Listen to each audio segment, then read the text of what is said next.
وہ اپنی نوکری سے تنگ آ چکی ہے، میں اس کی شکایات سے تنگ آ گیا ہوں، وہ محلے کی شور سے تنگ آ چکی ہے۔ اس لیسن کے اندر ہم سیکھنے جا رہے ہیں کہ کیسے ایسے فقرات انگریزی زبان میں بولے جاتے ہیں۔ اگر دیکھا جائے تو ان جملوں میں ہم کہہ رہے ہیں تنگ آ جانا یا اکتا جانا۔ اس کے لیے آپ کو یوز کرنا ہوگا انگلش میں سیک اپ۔ آئیے کمپلیٹ اسٹرکچر سمجھتے ہیں۔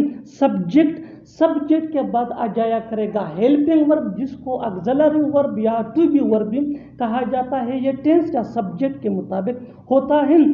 ہیلپنگ ورب کے بعد ہمیں یوز کرنا ہے سیک اپ، اور سیک اپ کے بعد آ جایا کرے گا ناؤن یا verb plus I N G, جس کو جرنڈ یا وربل ناؤن بھی کہا جاتا ہے۔ اور ناؤن یا verb plus I N G کے بعد ہمیں یوز کرنا ہے ادر ورڈز اگر ہے تو۔ اس اسٹرکچر کو اچھی طرح سمجھنے کے لیے کچھ مثالیں دیکھتے ہیں۔ وہ اپنی نوکری سے تنگ آ چکی ہے، شی از سیک اپ ہر جاب۔ شی از سیک اپ ہر جاب کتنی آسانی سے ٹرانسلیٹ ہو گیا یہ فقرہ انگریزی زبان میں اس اسٹرکچر کی مدد سے۔ شی یہ سبجیکٹ ہے وچ مین وہ، از یہ ہیلپنگ ورب ہے، اور سیک اپ مین تنگ آ جانا یا اکتا جانا، جاب مین نوکری۔ Next example for better understanding, میں اس کی شکایات سے تنگ آ گیا ہوں، I am sick up her complaints. I am sick up her complaints. آئی یہ سبجیکٹ ہے وچ مین میں، ایم یہ ہیلپنگ ورب ہے وچ مین ہوں، سیک اپ مین تنگ آ جانا، کمپلینس مین شکایت۔ Next example for better understanding, وہ اپنی بیماری سے تنگ آ گیا ہے، ہی از سیک اپ ہز سیکنس۔ ہی از سیک اپ ہز سیکنس۔ بالکل ہم اسٹرکچر کو اسٹیپ بائی اسٹیپ فالو کر رہے ہیں۔ آپ بھی اسٹرکچر کی مدد سے سیکھ سکتے ہیں، بنا سکتے ہیں ایسے بہت سی جملے انگریزی زبان میں آسانی سے that can be really helpful for you, which can take you from basic to advanced level. Keep this point in your mind that جتنا زیادہ پریکٹس کرو گے اتنا ہی جلدی انگلش سیکھ جاؤ گے۔ اچھی طرح سمجھنے کے لیے کچھ مثالیں دیکھتے ہیں۔ وہ محلے کی شور سے تنگ آ چکی ہے، she is sick of the noise in the neighborhood۔ she is sick of the noise in the neighborhood۔ neighborhood mean محلہ۔ Next example for better understanding, وہ اس لڑکے سے تنگ آ چکی ہے، she is sick of that boy۔ she is sick of that boy۔ one more example for better understanding، میں تم سے تنگ آ گیا تھا، یہ past tense ہے، I was sick of you۔ I was sick of you۔ was یہ past tense کا helping verb ہے۔ one more example for better understanding، میں اس نوکری سے تنگ آ گیا ہوں، I am sick of this job۔ I am sick of this job۔ one more example for better understanding، وہ روز روز چاول کھانے سے تنگ آ چکا ہے، he is sick of eating rice daily۔ he is sick of eating rice daily۔ eating یہ verb plus ing ہے۔ Next example for better understanding, میں تمہاری حرکتوں سے تنگ آ چکا ہوں، I am sick of your doings۔ I am sick of your doings۔ doings mean حرکتیں۔ one more example for better understanding، وہ تمہاری جھوٹی باتوں سے تنگ آ گیا ہے، یا وہ تمہاری جھوٹی بہانوں سے تنگ آ گیا ہے، he is sick of your lame excuses۔ he is sick of your lame excuses۔ اور آخر میں یہ دو فقرات آپ کے لیے کامنٹ سیکشن میں اس کا جواب ضرور دینا۔ پہلا فقرہ ہے میں اس موبائل سے تنگ آ گیا ہوں، اور دوسرا فقرہ ہے وہ کھانا بنا بنا کر تنگ آ گئی ہے۔ وہ کھانا بنا بنا کر تنگ آ گئی ہے۔ Subscribe to English page for more advance English sentence structure. میں تمہیں یقین دلاتا ہوں کہ میں تم سے شادی کروں گا۔ میں تمہیں یقین دلاتا ہوں کہ میں تمہیں سکھاؤں گا۔ میں تمہیں یقین دلاتا ہوں کہ میں وہاں نہیں جاؤں گا۔ ایسے فقرے ہم اپنی ڈے ٹو ڈے لائف یعنی روزمرہ زندگی میں ضرور بولتے یا سنتے ہیں۔ اگر دیکھا جائے تو ان فقروں میں ہم کہہ رہے ہیں میں تمہیں یقین دلاتا ہوں، اس کے لیے آپ کو یوز کرنا ہوگا انگلش میں I assure you that.